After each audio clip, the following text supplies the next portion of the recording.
Cool. Oh, I love it. So we're gonna give it about another 30 seconds. Let me just check something, but you should be good to go. I'll be right back. Okay. In about 30 seconds, they will see you, but don't start yet. Okay.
Hello, my name is Leslie Burman, registered dietitian, licensed nutritionist, certified diabetes educator. I work with Dr. Hebert over at the clinic Thursdays, and I'm here to talk to you about fake news or facts about nutrition.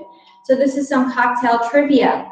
The questions are, you are sent a little handout or a newsletter to kind of say, first question is, do bananas cause constipation? What do you think? We've always heard this, but we really don't know. Well, the truth is they can. So the bananas have higher tannins, and when you have higher tannins, they help bind bowel function. So those that are suffering from more diarrhea, we want the bananas, but we want them more green. So I made a little rhyme. Green to yellow can constipate a fellow. Yellow to brown can help it go down. So depending on your state would be how we would have the banana. Just for some trivia, if you're allergic to latex, there's a strong chance that you're allergic to a banana too because they're cousins. So you say, well, I really don't like bananas that much, but I am looking for something that can equally constipate me or bind me. Persimmons can do that. Now, if you want something to have more of a laxative effect, you can go for kiwi, or you can do prunes. The reasons why I like prunes for most populations is studies have shown if you have 2 servings of prunes a day, it can help reduce osteoporosis and osteopenia.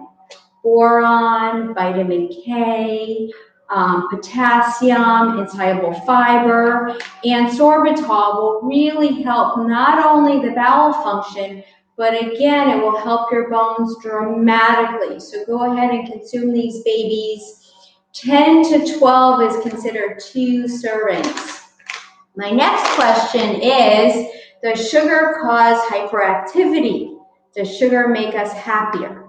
Well, sugar can make us happy. The thought of sugar can make us happy when you first consume that sugar, and boy, does it make you happy. But actually, long-term studies show those that have a very high sugar diet has a higher rate of depression and anxiety. We want a little bit of sugar within our diet. The sugar creates that serotonin response, so it's that mood-mellowing substance. I always say sugar, and I got this from here, and this looks like some amazing apple pie. That sugar is like Calgon, take me away, it's Mother Nature's Prozac. But when we have too much of it, we're pressing that electric button. And for some people, whether it's sugar from cakes, cookies, or alcohol, it has that addiction property. So we want a little bit within our course of the day. So if I were to suggest a little bit of milk and cookies before bed, I kind of agree with that item.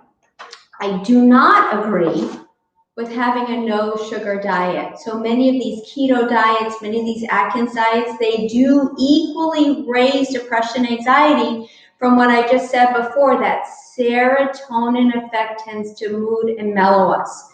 So as we're experiencing the COVID weight gain curve, we're more attracted to this because this does help reduce our stress and anxiety for the moment. It makes us a little bit happy.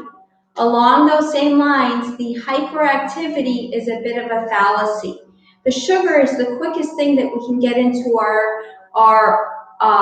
if we run and for our energy needs. This is the fastest fuel form. So I do recommend have a little bit of sugar. We all know in terms of carbohydrates before a big game or a festivity, it does help our glucose response. However, it doesn't cause hyperactivities. What they found was when your parents said, hey, you're creating hyperactivity because you're eating all these cakes, cookies, and it's at a party, then the children go ahead and they become more hyperactive. What exacerbates ADD and ADHD tendencies are red dye 40s. Those are in the processed cakes, cookies, candies as well, which is banned in most countries. So if you were to go over to cream, we're here, we give you food coloring flavored with strawberries. So my thought is have the natural foods, have that little bit of sugar, but you also want to enjoy that complex carbohydrate Mediterranean type diet. So you're releasing that the serotonins, but it doesn't become as much of an addiction. All right, next question. Is honey really what we hear? Does honey cure all? Actually, honey is an antiviral, and it does reduce inflammation. And if you put a little bit of honey in your tea, it does help because what it does is soothes the throat, and it was proven to actually be effective. So go ahead and have your honey. It is true, it can help. Chicken noodle soup, obviously not from a can. So does this work? Well, first and foremost, if you're given always chicken noodle soup as a kid when you're sick, you've got that comfort of knowing it and it is soothing. Second of all, warm liquids does help your nasal passages.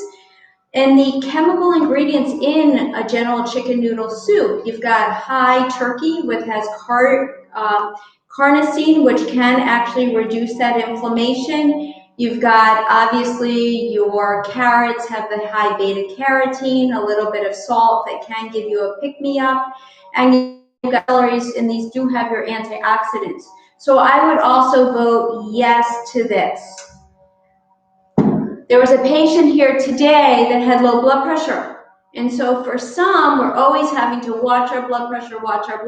But if you have a little sip of, let's say, some warm liquids with some sodium, if you do have what's called hyponatremia, this is a good item as well.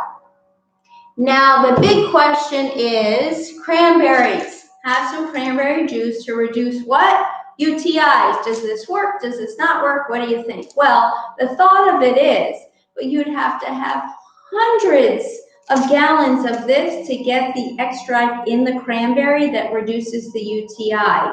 So there is an extract that you can find in cranberries. You can also find it to a lesser extent in apples, in berries, more so blueberries. What it does is it detaches the E. coli from the red blood cells, so you're not getting the infection.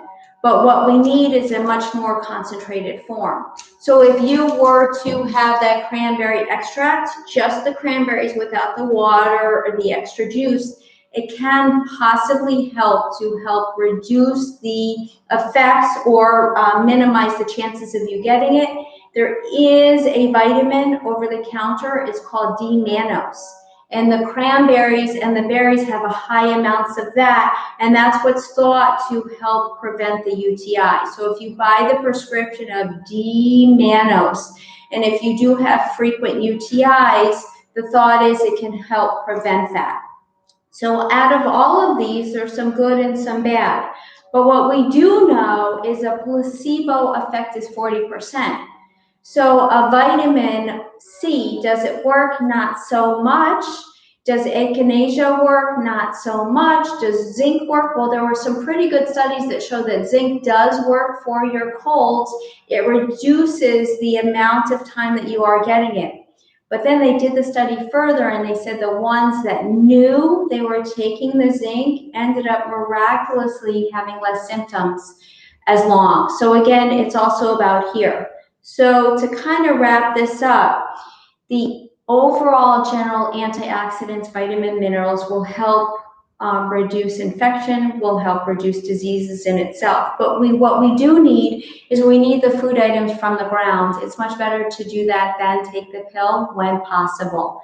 So I want you guys to have your prunes in the morning. I want you to have a little bit of sugar because it can make us happy. Time and place is consistent. We all should have a little bit of our natural honey before bed. It is, again, antiviral, and it does reduce inflammation.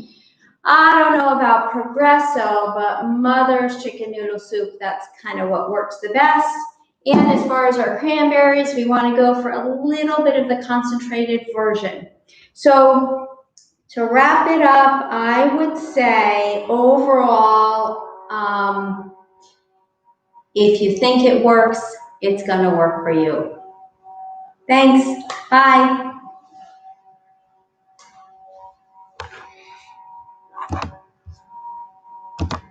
Easy enough? What do you think?